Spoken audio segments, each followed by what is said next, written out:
안녕하세요. 2025년 8월 15일 금요일 아침, 지금 이 시간 여러분의 투자 길잡이가 되어드릴 오늘의 시장 흐름과 투자 전략을 알아보겠습니다.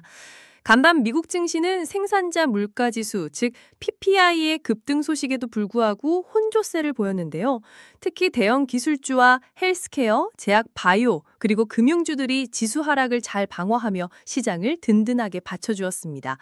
하지만 러셀 2000 지수는 하락하는 등 업종별로 다른 움직임을 보여주며 시장의 차별화가 깊어지는 모습이었어요. 가장 큰 이슈는 바로 미국의 7월 PPI가 예상치를 훨씬 뛰어넘어 전월 대비 0.9%, 전년 대비 무려 3.7%나 급등했다는 소식입니다.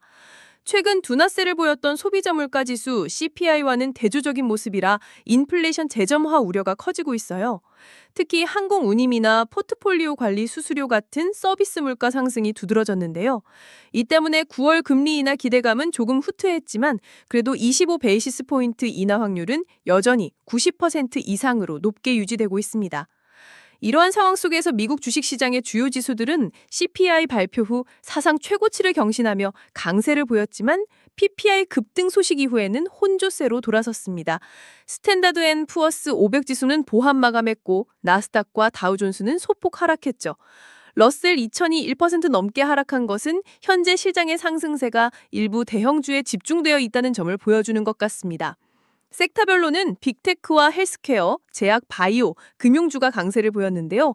아마존은 신선식품 유통 강화 소식에 유나이티드 헬스는 워런 버핏의 버크셔 해서웨이가 지분을 매입했다는 소식에 급등했습니다. 주목할 만한 종목들을 살펴보면 도널드 트럼프 대통령이 인텔 지분 매입 의사를 밝히면서 인텔 주가가 급등했어요. 정부 테마주로서의 기대감이 크지만 정부 주도 투자의 성공 여부는 좀 더 지켜봐야겠죠. 여기서 개인 투자자분들이 꼭 기억하셔야 할 점이 있습니다.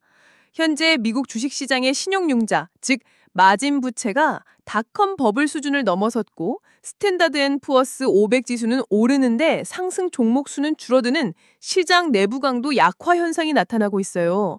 이는 시장의 전반적인 건강성에 대한 우려를 키울 수 있으니 무작정 상승만 기대하기보다는 늘 위험 관리에 신경 써야 합니다. 이제 우리 한국 증시로 눈을 돌려볼까요? 코스피와 코스닥 모두 혼조세로 마감했습니다. 금리 인하 기대감에도 불구하고 대형주들의 발목을 잡는 뉴스들이 많아 지수 상승이 제한되었고 하락 종목 수가 더 많았다는 점이 아쉽네요. 외국인 투자자들이 코스피 3240선에 도달하면 매도하는 패턴을 반복하고 있어 지수 상승이 쉽지 않은 모습입니다. 특히 2분기 실적 발표 마감일에는 2,300개가 넘는 기업 공시가 쏟아지면서 개별 종목들의 변동성이 확대되었어요.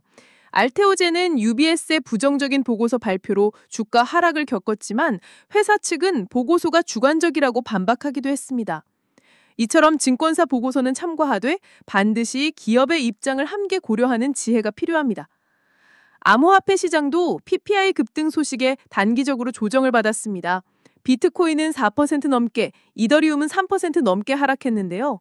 하지만 비트코인 현물 상장지수 PTF 순유입 증가로 기관 투자자들의 수요는 여전히 높다는 점은 긍정적입니다. 이러한 시장 상황 속에서 저희는 다음과 같은 투자 전략을 제안합니다. 먼저 미국 증시에서는 아마존이나 세틀로직 같은 명확한 모멘텀이 있는 종목들을 조정 시 매수 관점으로 보시고요. 다만 유나이티드 헬스처럼 워런 버핏이 매집해도 규제 리스크가 있는 종목은 보수적으로 접근하는 게 좋습니다. 한국 증시에서는 2분기 실적 호조가 확인된 엔터주의 눌림목 매수 전략을 고려해 볼 수 있습니다. 암호화폐 시장에서는 기관 투자자들의 관심이 집중된 블리시, BLSH 같은 신규 상장 종목을 장기적인 관점에서 분할 매수하는 것을 추천합니다.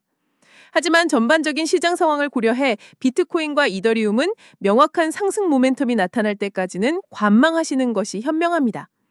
가장 중요한 리스크 관리 방안으론 전체 투자 자산의 20에서 30%는 현금으로 유지하시고 모든 투자에 분할 매수와 분할 매도 원칙을 적용하며 매수 시 손절 라인을 명확히 설정하는 것이 필수적입니다. 특히 변동성이 큰 시장에서는 레버리지 사용을 절대적으로 자제해야 합니다. 다음 주 글로벌 시장은 PPI 데이터의 파급 효과와 잭슨 홀 미팅에서의 파월 연준 의장 발언에 따라 큰 영향을 받을 것으로 보입니다. 여전히 높은 변동성 속에서 특정 이슈에 따라 섹터별로 차별화가 심화되는 혼조세가 예상됩니다.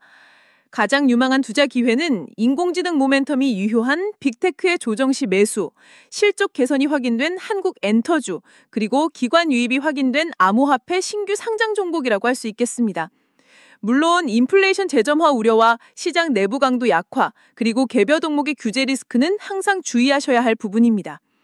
오늘 말씀드린 내용은 인공지능이 작성한 것으로 특정 종목에 대한 투자 추천이 아님과 투자 결정의 참고용으로만 활용해 주시기를 부탁드립니다.